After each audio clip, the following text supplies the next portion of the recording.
Doctor बीना Kaushik, SPC राजकीय महाविद्यालय अजमेर। आज का मेरा टॉपिक है मौर्य प्रशासन पार्ट सेकंड।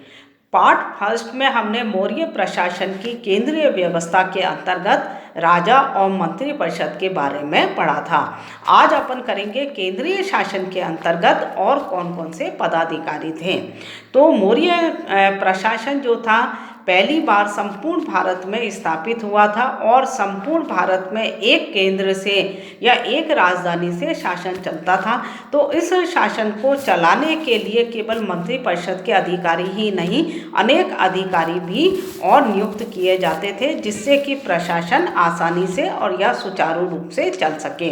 तो अनेक पदाधिकारियों की नियुक्ति भी की जाती थी।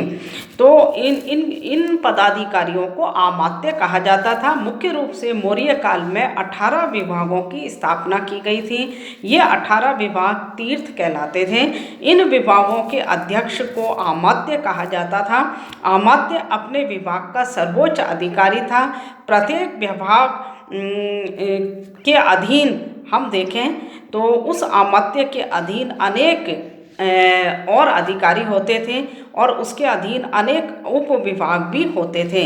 अमात्य अपने विभाग का सर्वोच्च अधिकारी था और राजा, मंत्रिपरिषद, मंत्रिण के द्वारा जो मुख्य रूप से कानून बनाने का कार्य किया जाता था, अमात्य उनको अपने विभाग के द्वारा उन कार्यों को व्यावहारिक रूप से संचालन कराता था। तो मौर्य काल की शासन व्यवस्था के अंतर्गत हम देखें तो अनेक अधिकारियों का भी बड़ा महत्व था।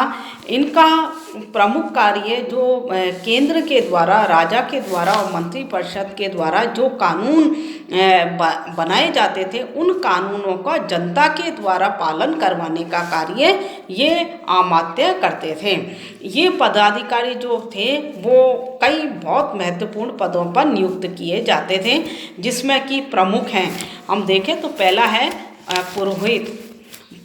ये प्रमुख पदाधिकारी था। ये राज्य कार्यों और धार्मिक कार्यों में राजा को परामर्श देता था। चंद्रगुप्त के समय इस पद पर चाणक्य नियुक्त था। इसका प्रमुख कार्य विदेश नीति का निर्धारण करना, गुप्तचरों की नियुक्ति करना, शिक्षा की व्यवस्था और धार्मिक कार्य आदि थे। अन्य विभागों के अमात्यों की नियुक्ति भी राजा इसी की सलाह से करता था। दूसरा प्रमुख अधिकारी था सेनापति। तो युद्ध विभाग के अमात्य को सेनापति कहते थे। सेना का ये सर्वोच्च अधिकारी था। सेना के विभाग के सभी कार्य इसके द्वारा संपादित होते थे और उस समय में मौर्य काल में सैनिक विभाग बड़ा महत्वपूर्ण था, क्योंकि राज्यों को अधिकार करना, उनकी सीमाओं को सुरक्षा करना और दूसरे राज्यों पर अधिकार करना, ये प्रमुख जो हम कहें राज्य के प्रमुख कार्य माने जाते थे। तो सेना की सारी व्यवस्थाएं करना, उनके रसद का, उनके अस्त्र शस्त्र का और उनके भोजन आदि का सारा प्रबंध, यदि सैनिक छावनियों से लेकर व्यूह रचना तक लेकर ये सारी कार्य सेनापति अपनी देखरेख में करता था। तो ये राज्य का दूसरा महत्वपूर्ण विभाग था। तीसरा जो अधिकारी था वो था युवराज। राजा का हम कहें उत्तराधिकारी होने के कारण राजा इसे अपने किसी भी विभाग का अमात्य बना सकता था। और अगला अधिकारी था समाहर्ता। समाहर्ता मतलब राजस्व अधिकारी, जो कि भूमि कर को या राज्य के करों को इकट्ठा करता था, राजकोष में जमा करता था। इसके अधीन भी अनेक अधिकारी होते थे। तो क्योंकि राज्य बिना धन के चल नहीं सकता है, इसलिए राजस्व विभाग का ये प्रमुख अधिकारी बहुत ही महत्वपूर्ण था।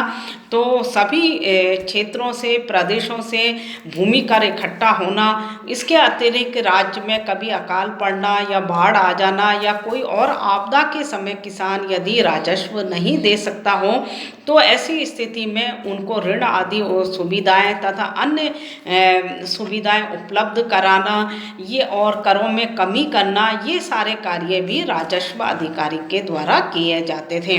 और राजस्व अधिकारी अपने विभाग के अनेक अधिकारियों की कार्य प्रणाली के ऊपर भी नियंत्रण रखता था, जिससे कि राज्य की जनता जो है वो अधिक कष्ट नहीं उठा सके।